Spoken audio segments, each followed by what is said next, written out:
तो प्यारे बच्चों, आप सभी का रसायन विज्ञान के कक्षा में हार्दिक स्वागत है।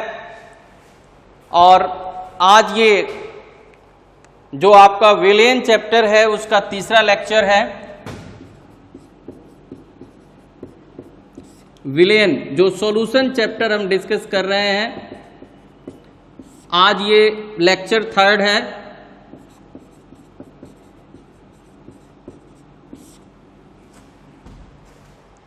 पहले लेक्चर में हमने ये डिस्कस किया था, ये आपको बताया था कि विलेन की क्या परिभाषा, विलेन कहते किसको हैं, और आप सबको ये पता चल गया है कि किसी दो या दो से अधिक पदार्थों के समांगी मिश्रण को, यूनिफॉर्म सॉल्यूशन को ही विलेन कहते हैं। इसके बाद हमने डिस्कस किया था कि विलेन के घटक कितने होते हैं। तो विलेन के दो घटक होते हैं, विलेय और विलायक। और विलेन का प्रकार, विलेन के 9 प्रकार पर काफी विस्तृत चर्चा की गई थी। इसके बाद आपको प्रतिशत सांद्रता, विलेन की सांद्रता पीपीटी में, विलेन की सांद्रता पीपीएम में और विलेन की सांद्रता पीपीबी में, ये काफी डिटेल्स में आपको बताए थे। इसके बाद विलेय और विलायक के मोल प्रभाज की गणना कैसे करते हैं, ये भी चर्चा की गई थी पहले और दूसरे लेक्चर में मिला करके। आज एक बहुत ही इंपॉर्टेंट, बहुत महत्वपूर्ण जो टॉपिक है वो डिस्कस कर रहे हैं। और आज विलेन की जो सांद्रता ग्राम प्रति लीटर, मोल्स प्रति लीटर, मोलरता, मोललता, नॉर्मलता, ये डिस्कस करेंगे। लेकिन इसके पहले जो मोल प्रभाज डिस्कस किया गया था और भार प्रतिशतता, इन दोनों में क्या सहसंबंध है, क्या कोरिलेशन है, दोनों को मिला के क्या सूत्र स्थापित होता है, उस पर भी चर्चा करनी है। तो आइए सबसे पहले हम समझते हैं मोल प्रभाज एवं भार प्रतिशतता, भार प्रतिशतता में संबंध, इनके बीच क्या संबंध है। अब अगर भार प्रतिशतता दी गई है तो आप मोल प्रभाज निकाल सकते हैं, और अगर मोल प्रभाज दिया गया है तो आप अगर मोल प्रभाज दिया गया है तो भार प्रतिशतता भी निकाल सकते हैं। तो जैसे मान लीजिए एक प्रश्न हम देते हैं कि ये 30% यूरिया के जलीय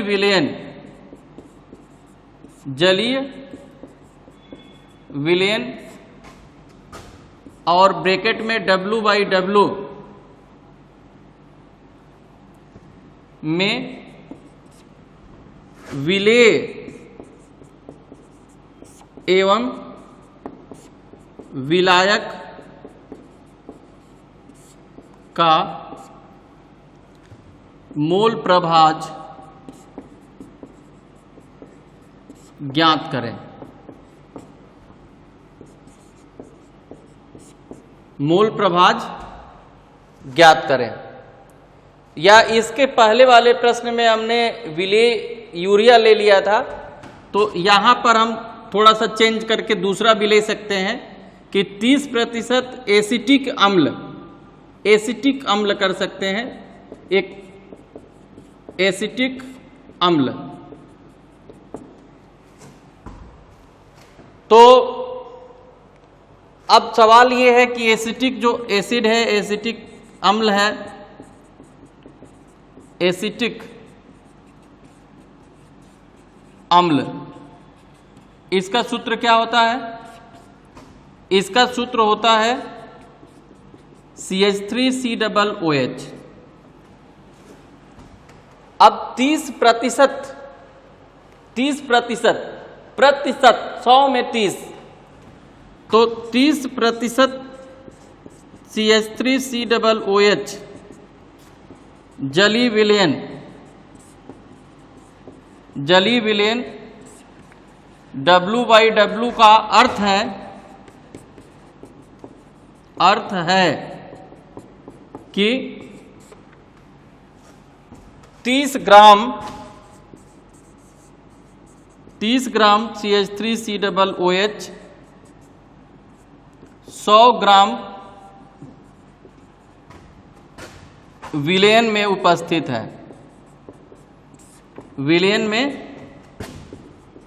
उपस्थित है, समझिए। जैसे 30% में क्या पता चल गया, तो 30% से हमको ये पता चल गया कि 30 ग्राम विलेय है और 100 ग्राम विलेन है।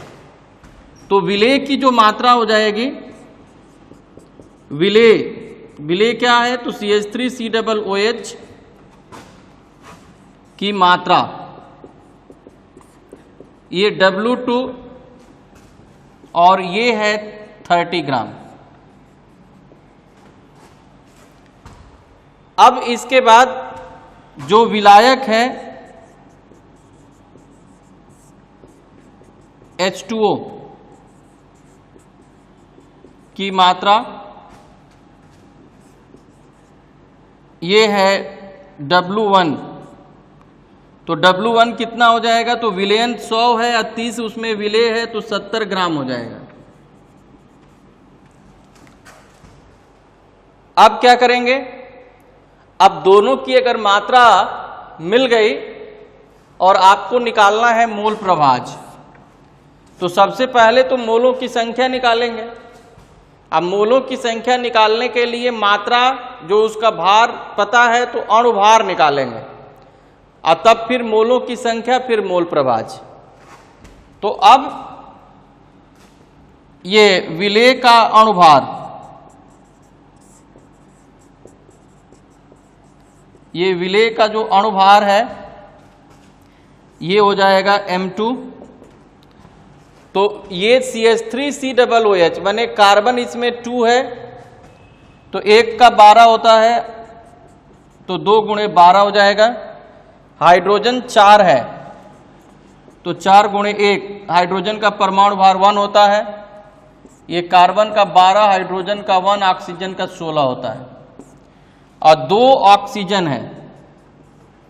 तो इस तरह से 24, 4, 28 और 32, 60 इसका हो गया, 60 ग्राम पर मोल। अब उसी तरह से जो विलायक है, तो विलायक का अणुभार ज्ञात कर लेंगे।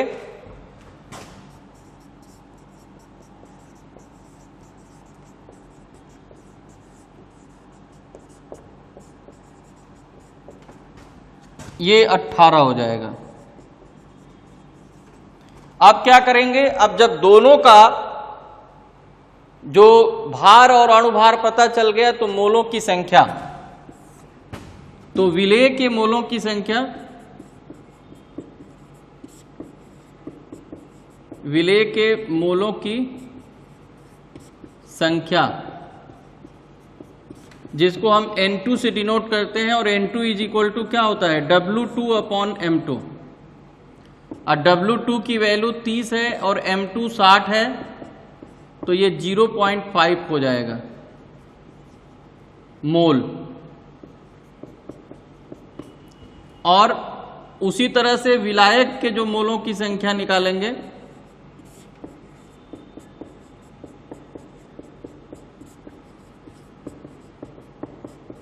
N1, तो N1 इज इक्वल टू क्या हो जाएगा, W1/M1।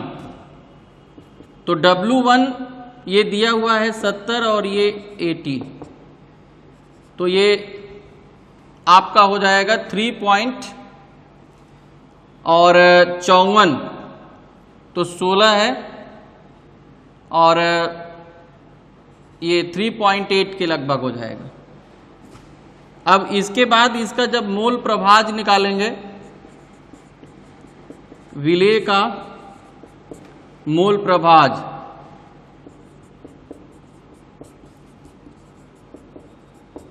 x2, तो x2 इज इक्वल टू हो जाएगा n2 upon n1 plus n2। तो ये 0.5 और 3.8 0.5 यानी कि 0.5 अपॉन 4.3 यानी कि 5 अपॉन 43। और x1 निकालेंगे तो 1 माइनस x2, तो ये हो जाएगा 38 अपॉन 43। तो इस तरह से अगर भार प्रतिशतता वेट परसेंटेज अगर दिया है या प्रतिशत सांद्रता W/W तीनों एक ही है, तो अगर ये दिया हुआ है तो उससे पता चल जाता है कि विलेय के मोलों की संख्या कितनी है, विलेय के का मात्रा कितना है और विलायक का मात्रा कितना है। फिर दोनों का अणुभार निकालते हैं और जब अणुभार निकल जाता है तो फिर मोलों की संख्या निकालते हैं और उसके बाद फिर मोल प्रभाज की गणना कर देते हैं। एक के मोलों की संख्या अपॉन विलयन के कुल घटकों के मोलों की संख्या के अनुपात को ही मोल प्रभाज कहते हैं। लेकिन ये तो आसान था। अब इसका एक अपोजिट प्रश्न दे दिया जाए, अगर किसी एक का मोल प्रभाज दे दिया जाए और आपको निकालना हो भार प्रतिशतता, तो आप कैसे निकालेंगे? जैसे प्रश्न ये है कि अगर मान लीजिए किसी का मोल प्रभाज विलयन में जैसे एसिटिक एसिड का ही दे दिया जाता है कि 0.2 है, तो उसके भार प्रतिशतता की गणना करिए, तो आपके लिए फिर समस्या हो जाएगी। तो इसके लिए सबसे आसान तरीका यह है कि मोल प्रभाज और भार प्रतिशतता में एक हम सूत्र स्थापित कर लें, और अगर सूत्र स्थापित कर लेंगे तो हम आसानी से निकाल सकते हैं।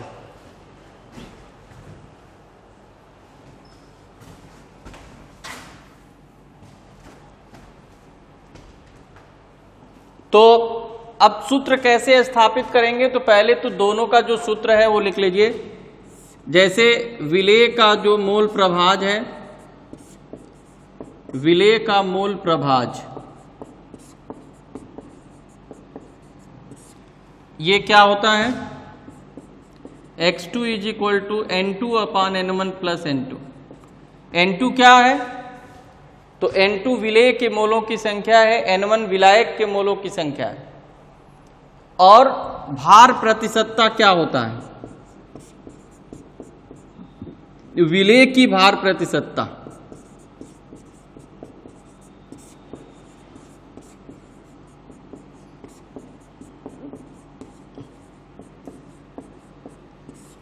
तो जो विलेय की भार प्रतिशतता को W% से भी डिनोट करते हैं, और ये हो जाएगा W2 into 100 upon W1 plus W2। तो अब हमको ये W% और मोल प्रभाज में एक सूत्र स्थापित करना है, जिससे कि इस तरह के जो प्रश्न आए तो आप आसानी से हल कर सकें। तो जैसे W% है, ये हो जाएगा W2 into 100 upon W1 plus W2। तो W2, अब देखिए जैसे हमको मालूम है कि N2 is equal to W2 upon M2 होता है, और N1 इज इक्वल टू क्या होता है? W1 upon M1। तो हम W2 के प्लेस पे क्या रख सकते हैं? W2 इज इक्वल टू हो जाएगा N2 M2, और W1 इज इक्वल टू क्या हो जाएगा? N1 M1। ये हमको मालूम है। तो W2 के, अब देखिए, अब यहां पर सबसे पहले तो आप करिए क्या कि W2 से दोनों ओर डिवाइड कर दीजिए, ऊपर नीचे। जैसे कोई भी भिन्न है, अब जैसे 2/4 है, तो हम क्या करते हैं? 2 से इसको कटा देते हैं 1 और 2 2 4, माने एक ही चीज से हम ऊपर नीचे भाग दे सकते हैं। तो यहां पर W2 से हम भाग दे देंगे ऊपर में, और W2 से ही भाग दे देंगे नीचे में। तो ये कैंसिल हो जाएगा, ये क्या बचेगा 100, और ये कैंसिल होकर के बचेगा W1 plus W2, W1 upon W2 plus 1। और अब इसमें हमको वैल्यू पुट करना है, तो W1 के जगह पे क्या करेंगे N1 M1, और इसके जगह पे N2 M2। और हमको मालूम है कि जैसे ये x1 इज इक्वल टू क्या होता है N1 upon N1 plus N2, अब दोनों को जब डिवाइड करेंगे x1 अपॉन x2 तो ये आ जाएगा N1 अपॉन N2, माने मूल प्रभाज का जो अनुपात होता है दोनों के मूलों की संख्या के अनुपात के बराबर होता है। तो ये हम यहाँ पे W% और 100 अपॉन और N1 अपॉन N2 के जगह पे हम लिख देंगे x1 अपॉन x2। तो ये एक फॉर्मूला बन जाएगा।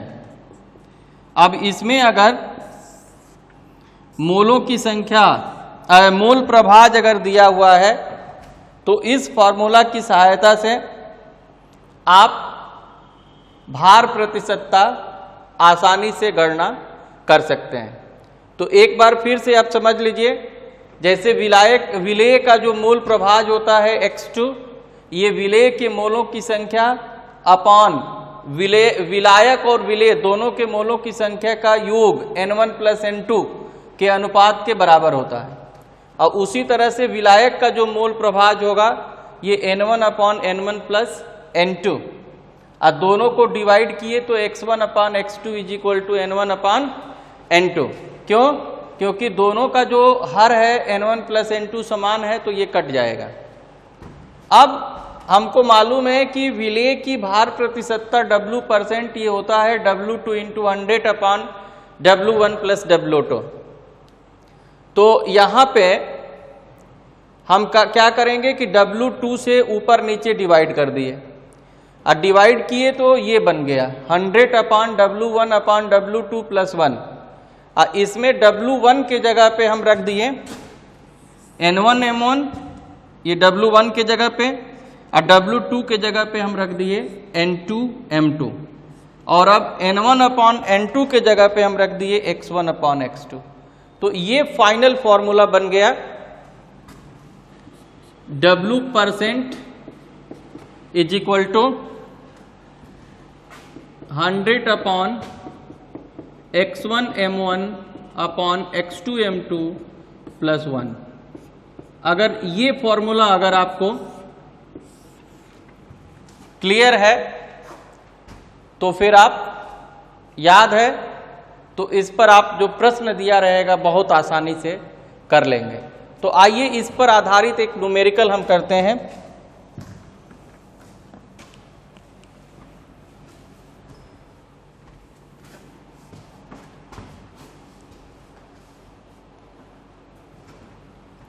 अब जैसे प्रश्न ये है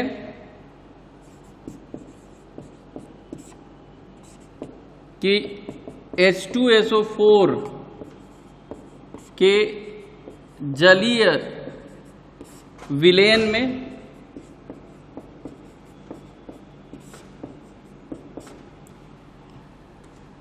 विलेय के मोलों की संख्या, विलेय के मोलों की संख्या 0.2 है।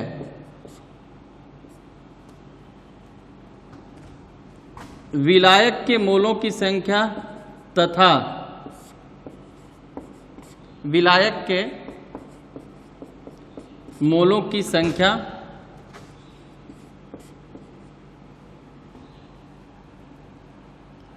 H2SO4 के जलीय विलयन में विलेय के मोलों की संख्या 0.2 है तथा विलायक के मोलों की संख्या 0.4 है। अब मोलों की संख्या दी गई है।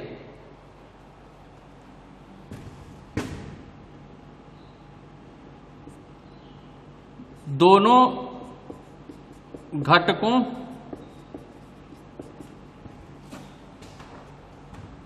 का मोल प्रभाज एवं भार प्रतिशतता की गणना करें।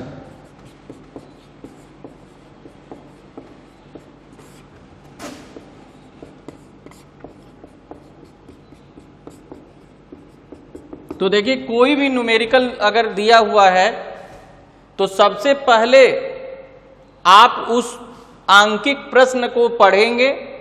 अब पढ़ने के बाद जो दिया हुआ है उसको लिखेंगे और जो पूछा गया है उसको भी लिखेंगे। तो अब देखिए इसमें क्या दिया है। इसमें दिया हुआ है कि जो H2SO4 ये जल में, मतलब जल जो है विलायक है और H2SO4 ये क्या है, विलेय है। ये विलेय है के मोलों की संख्या, मोलों की संख्या। तो ये मोलों की संख्या कितनी दी गई है, ये N2 ये 0.2 दिया गया है। तो इसका 0.2 है और विलायक के मोलों की संख्या कितनी है, विलायक जो ये H2O है के मोलों की संख्या ये N1 ये 0.4 है। तो अब आपको क्या कैलकुलेट करना है, मोल प्रभाज। तो मोल प्रभाज, ये विलेय का जो मोल प्रभाज है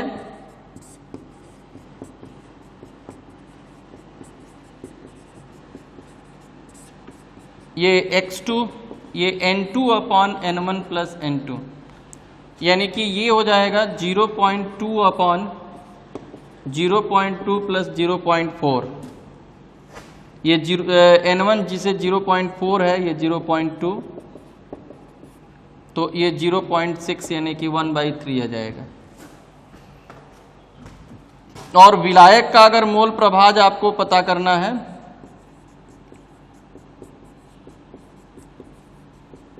तो आप चाहे तो ये N1 upon N1 plus N2 करिए या 1 माइनस ये X1 माइनस X2 कर दीजिए, तब भी निकल जाएगा। तो ये आपका हो जाएगा 2/3।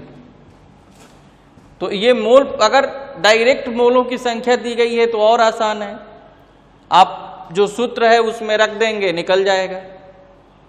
और अगर भार प्रतिशतता निकालना है तो जो फॉर्मूला बताए थे W%, ये जो फॉर्मूला है ये 100 अपॉन ये X1 M1 upon X2 M2 plus 1।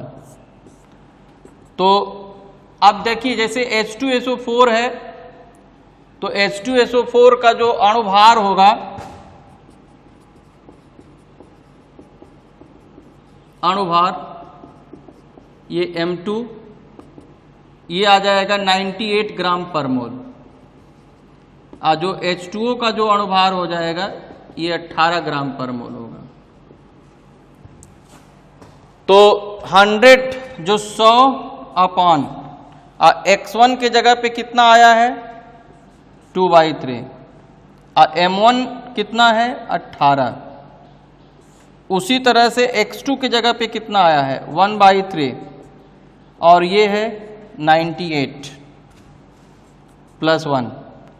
तो अब ये देखिए जो 3 और 3 तो ये कैंसिल हो जाएगा और ये 2 से ये भी कैंसिल हो जाएगा, 49 आ जाएगा। तो ये आपका आ गया 100 अपॉन 18 अपॉन 49 प्लस 1। और इसको सॉल्व कर देंगे तो आपका भार प्रतिशतता पता चल जाएगा। और ये विलेय की भार प्रतिशतता है, और विलायक का अगर भार प्रतिशतता पता करना होगा, विलायक का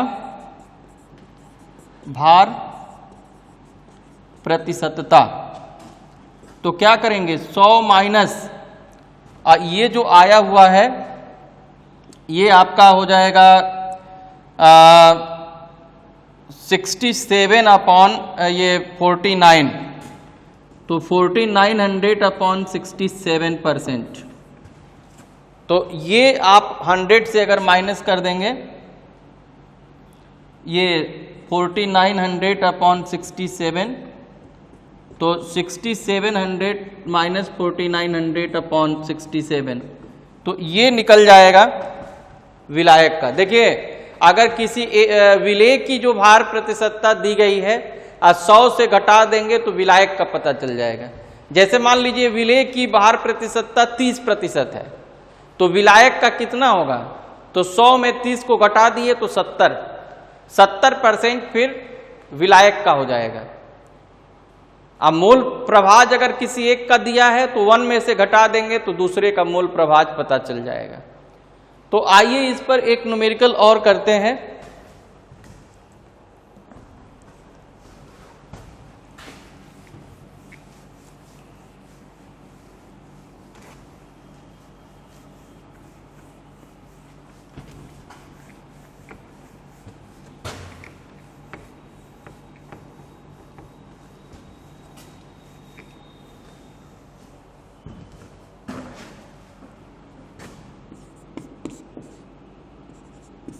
जैसे ग्लूकोज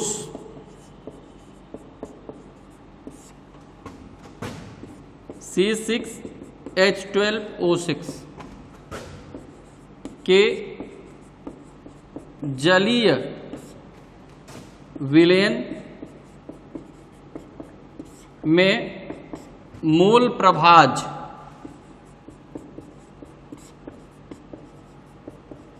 मोल प्रभाज 0.25 है, 0.25 है।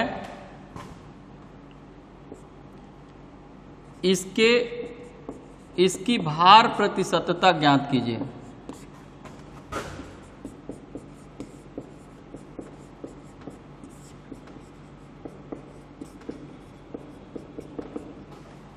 तो देखिए इसमें क्या दिया हुआ है, इसमें सिर्फ जो है ग्लूकोज का मोल प्रभाज दिया है, ठीक है। जो विलेय है, ये विलेय, ये C6H12O6 का मोल प्रभाज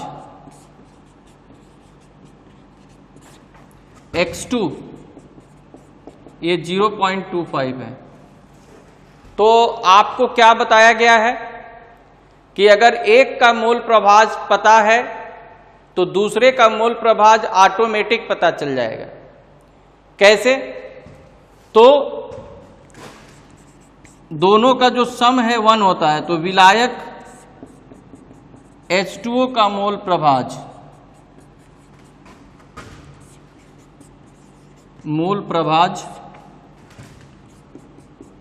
ये 1 माइनस X2 यानी कि 1 माइनस 0.25 ये 0.75 हो जाएगा। तो एक का पता है तो दूसरे का ऑटोमेटिक पता चल गया। तो हम ये समझ रहे हैं कि जैसे ग्लूकोज जिसका सूत्र होता है C6H12O6 के जलीय विलयन में, जैसे आप क्या करते हैं, ग्लूकोज को पानी में घोल के पीते हैं, लेकिन क्या आपने कभी ये सोचा है कि जिस ग्लूकोज को पानी में घोल के हम पी रहे हैं उसमें हमको उसका मोल प्रभाज, मोलों की संख्या, अणुभार, भार प्रतिशतता ये भी ज्ञात करना होगा। आप तो बचपन से पी रहे हैं, लेकिन ये जो केमिस्ट्री है, अब देखिए इसमें ग्लूकोज के जलीय विलयन में मोल प्रभाज 0.25 है, तो इसकी भार प्रतिशतता की गणना करें तो विलेय का जो मोल प्रभाज X2 ये 0.25, विलायक का जो मोल प्रभाज हो गया, चूंकि दोनों का सम 1 होता है तो घटा दिए तो 0.75 आ गया। अब दोनों का हम क्या निकालेंगे, अणुभार निकालेंगे। तो विलेय C6H12O6 का अणुभार ये हो जाएगा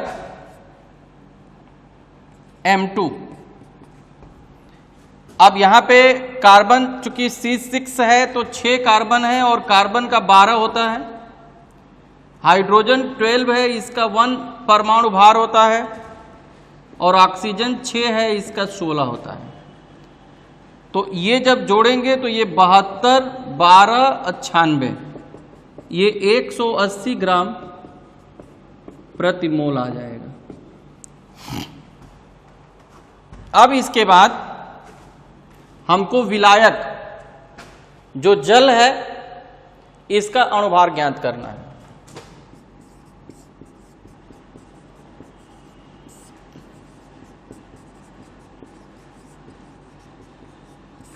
विलायक का अणुभार M1, तो ये वाटर का 18 ग्राम प्रति मोल होता है। अब क्या करेंगे, ये जो विलेय की भार प्रतिशतता निकालनी है, विलेय की भार प्रतिशतता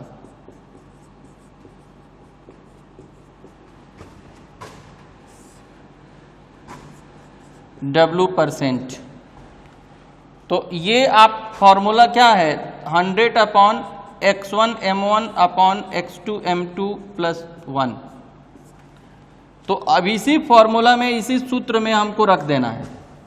जैसे x1 दिया है, ये x1 दिया है 0.75, m1 18 है, x2 है 0.25 और m2 ये कितना है ग्लूकोज का 180+1। तो ये करेंगे तो ये 10 आ जाएगा और इससे ये कैंसिल कर देंगे तो 3 आएगा। मतलब ये आ जाएगा 100/3/10+1 माने 13/10, यानी कि 1000/13, 1000/13% आ जाएगा। अब विलायक का अगर निकालना है, विलायक की भार प्रतिशतता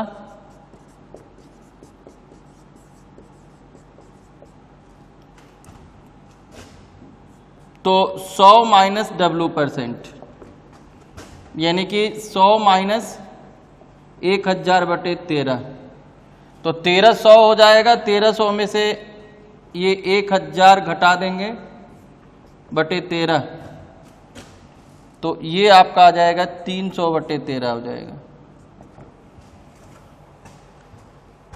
तो इस तरह से अगर मूल प्रभाज किसी एक का दिया हुआ है, चूंकि दोनों यौगिकों का सूत्र मालूम है तो आप अणुभार निकाल लेंगे, और एक का अगर मूल प्रभाज मालूम है तो दूसरे का मूल प्रभाज ऑटोमेटिक पता चल जाएगा, और इस सूत्र में आप रख देंगे।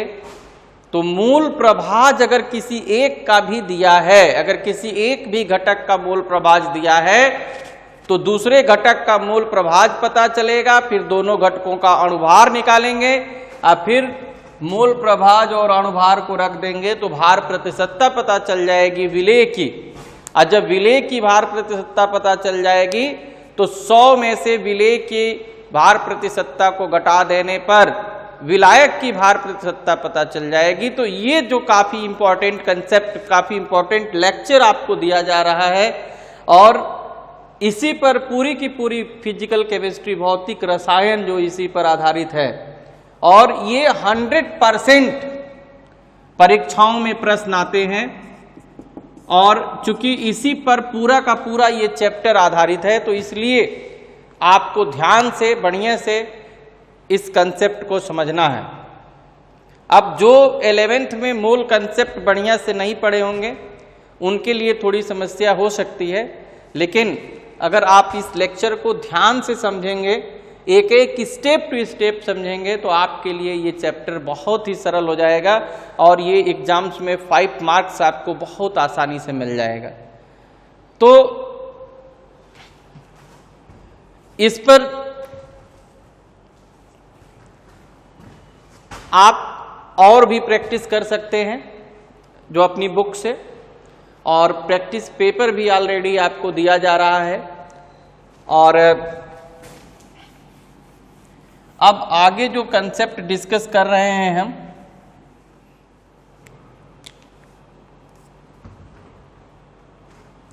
अब नेक्स्ट जो काफी इंपॉर्टेंट जो टॉपिक है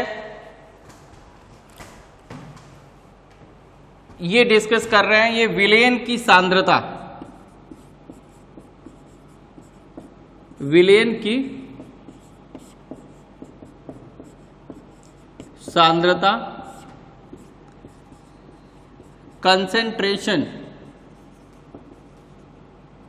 concentration of solution, concentration of solution, villain की सांद्रता। तो जो अलग अलग जो मात्रकों के आधार पर जो विलेन की सांद्रता है, जो आप लोगों के सिलेबस में जो पाठ्यक्रम में पढ़ना है, वो मुख्य रूप से 4 प्रकार की है। जो फर्स्ट है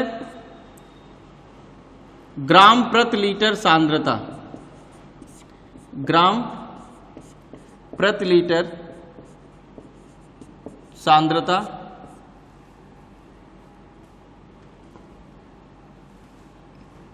concentration in gram per litre, concentration in gram per litre, या इसको हम स्ट्रेंथ ऑफ सॉल्यूशन भी कहते हैं, स्ट्रेंथ ऑफ सॉल्यूशन। दूसरा है मोल प्रति लीटर, जो विलेन की सांद्रता कंसंट्रेशन ऑफ सॉल्यूशन है। फर्स्ट हो गया ग्राम प्रति लीटर सांद्रता, concentration in gram per litre of or strength of solution, और सेकंड है मोल प्रति लीटर सांद्रता। अब मोल प्रति लीटर सांद्रता को और क्या कहते हैं? मोल प्रति लीटर सांद्रता को हम मोलर सांद्रता कहते हैं, मोलर सांद्रता, या और क्या कहते हैं, जो सबसे प्रचलित इसका नेम है वो है मोलरता, मोलरता। इंग्लिश में भी आप लिख सकते हैं mole per litre concentration, or molar concentration, molar concentration or molarity, molarity. और इसको किससे डिनोट करते हैं, किससे प्रदर्शित करते हैं? तो कैपिटल एम से करते हैं, कैपिटल लेटर में एम से मोलरता को प्रदर्शित करते हैं। उसी तरह से जो तीसरा है ये हो जाएगा मोल प्रति किलोग्राम सांद्रता, या मोलल, इसको मोलल कहते हैं, मोलल सांद्रता, या मोललता, मोललता। और इसको स्मॉल लेटर में एम से डिनोट करते हैं। और जो चौथा है ये है नॉर्मलता, इसको हम एन से नॉर्मेलिटी इसको, और मोललता को इंग्लिश में मोलेलिटी कहते हैं, मोलेलिटी, और इसको नॉर्मेलिटी।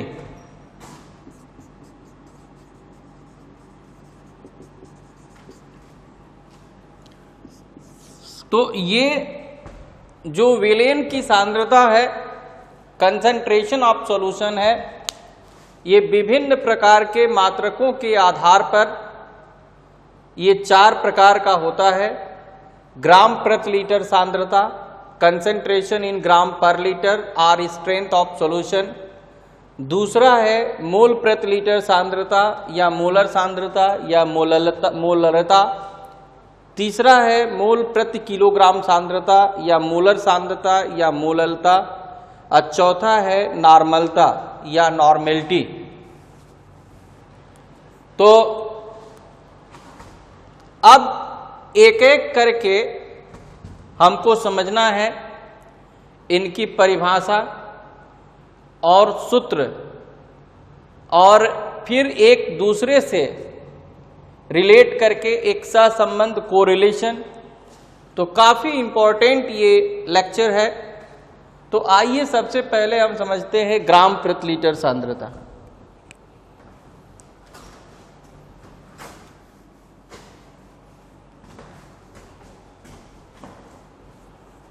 तो जैसे कि ये नेम से ही क्लियर है, ग्राम प्रति लीटर, यानी कि कुछ कुछ इससे हमको ये पता चल रहा है कि 1 लीटर में इतना ग्राम।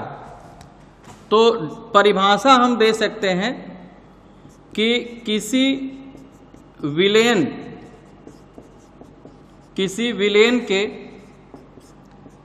1 लीटर आयतन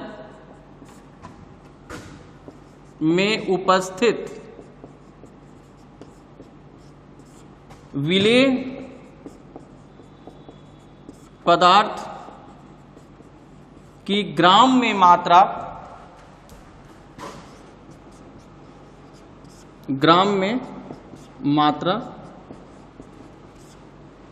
विलेयन के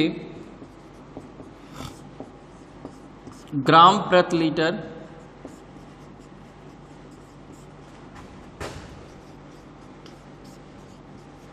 सांद्रता,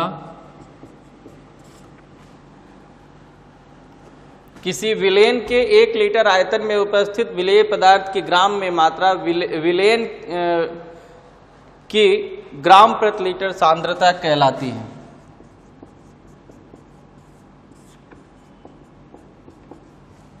और जो ग्राम प्रति लीटर सांद्रता है इसको हम डिनोट करते हैं C से, जो कैपिटल लेटर में C है। तो C, अब जो ग्राम प्रति लीटर सांद्रता है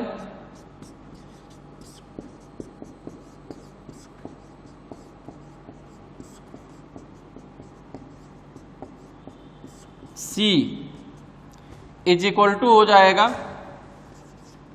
W2/V, ये लीटर में। तो W2 क्या है? ये विलेय की ग्राम में मात्रा है।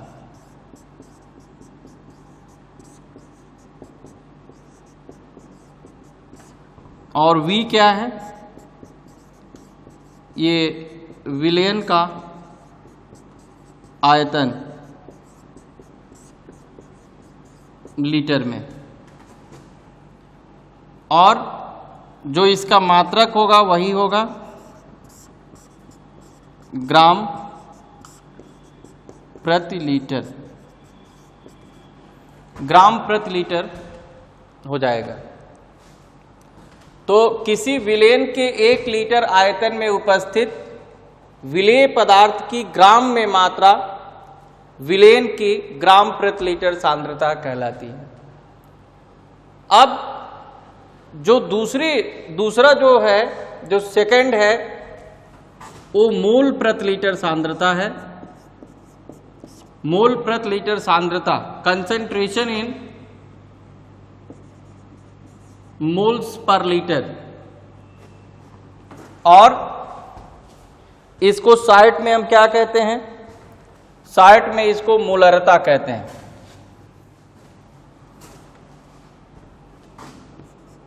मोलरता, इंग्लिश में इसी को मोलैरिटी कहते हैं और इसको कैपिटल लेटर में एम से डिनोट करते हैं। तो मोल जैसे ग्राम प्रति लीटर था कि 1 लीटर में पदार्थ का कितना ग्राम है, अब मोल्स पर लीटर में कितना मोल्स है। तो उसी तरह से आप इसकी परिभाषा लिख सकते हैं कि किसी विलेन के 1 लीटर आयतन में उपस्थित विलेय पदार्थ के मोलों की संख्या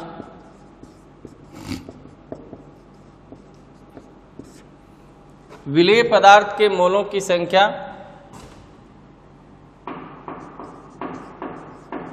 विलयन की मोलरता कहलाती है।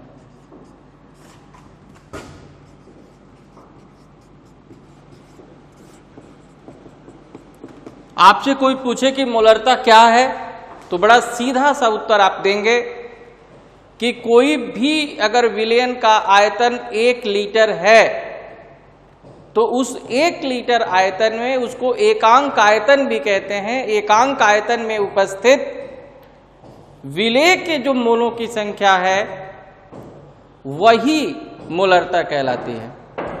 तो मोलरता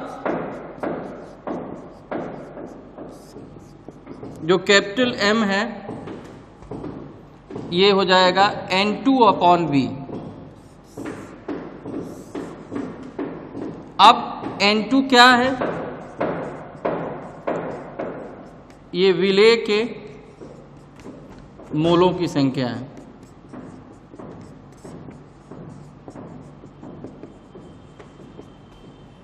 और V क्या है? विलयन का आयतन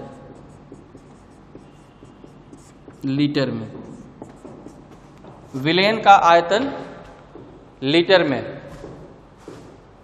तो अब हम जानते हैं, वी नो दैट ये N2 जो मोलों की संख्या है ये क्या होता है?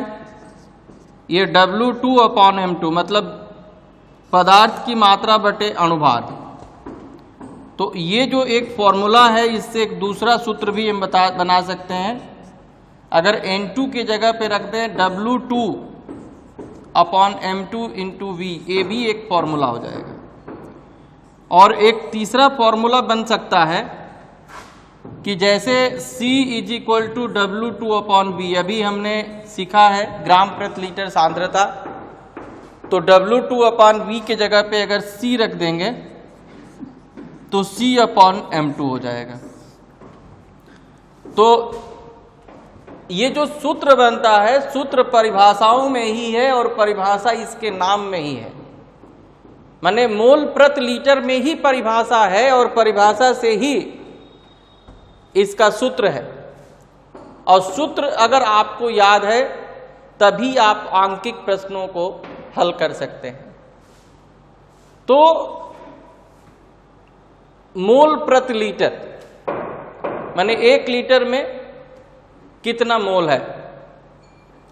तो ये V जो इसका है, V ये विलयन का आयतन है और N2 ये मोलों की संख्या है। और N2 के जगह पे हम W2/M2 रख देते हैं तो ये W2/M2 इंटू V ये एक सूत्र बन गया। और W2/V के जगह पे अगर C क्या है? C ग्राम प्रति लीटर सांद्रता है। तो अगर ग्राम प्रति लीटर सांद्रता रख देते हैं तो ये फिर मिल गया मोलरता। अब इस पर एक हम आंकिक प्रश्न को हल कर सकते हैं।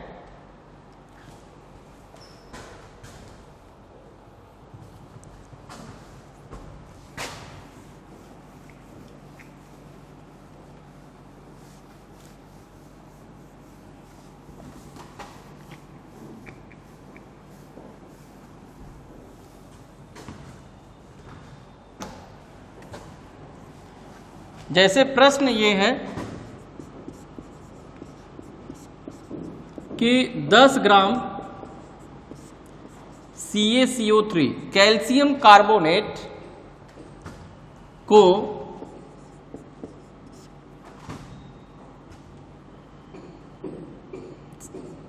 72 ग्राम जल में घोला गया या घोलकर विलयन बनाया गया,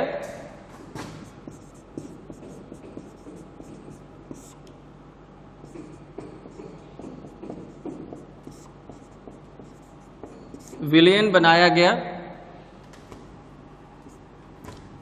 विलयन की मोलरता ज्ञात, विलयन की ग्राम प्रति लीटर सांद्रता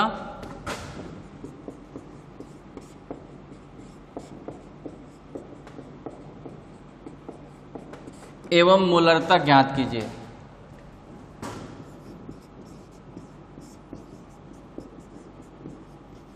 मोलरता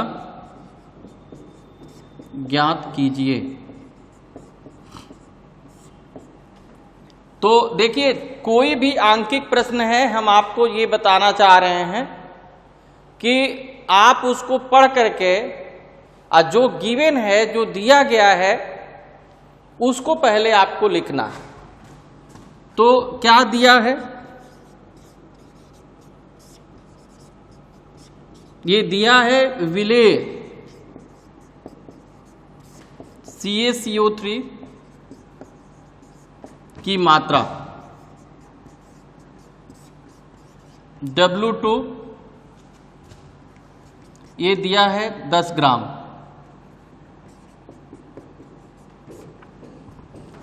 और विलायक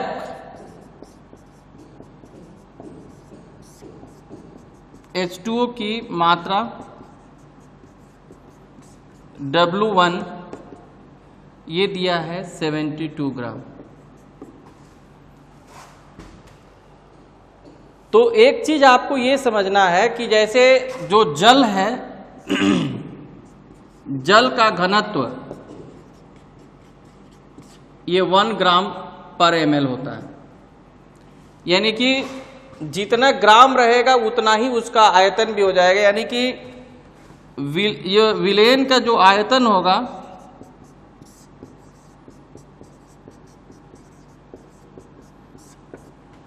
ये V ये 72 ml हो जाएगा और लीटर में अगर चेंज करेंगे तो 1000 से डिवाइड करना होगा, क्योंकि 1 लीटर में 1000 मिलीलीटर होता है। 1 लीटर बराबर 1000 मिलीलीटर। तो ये आपका हो जाएगा 0.072 या आप चाहें तो 72/1000 भी रख सकते हैं। तो अब आपको निकालना है ग्राम प्रति लीटर। ये ग्राम प्रति लीटर सांद्रता। तो ग्राम प्रति लीटर जो सांद्रता है ये C = W2/V। तो W2 10 ग्राम है और V 72/1000। तो ये ऊपर जाएगा तो ये 10,000/72 ग्राम पर लीटर हो जाएगा। उसी तरह से अगर मोलरता निकालनी है तो या तो आप W2/m2 × V लगाइए या C/m2 भी लगा सकते हैं। तो C दिया है ये 10,000/72 और m2 जो ये कैल्शियम कार्बोनेट है इसका जो अणुभार निकालेंगे CaCO3 का अणुभार m2। तो कैल्शियम का 40 होता है, कार्बन का 12 होता है और ऑक्सीजन का 16 होता है।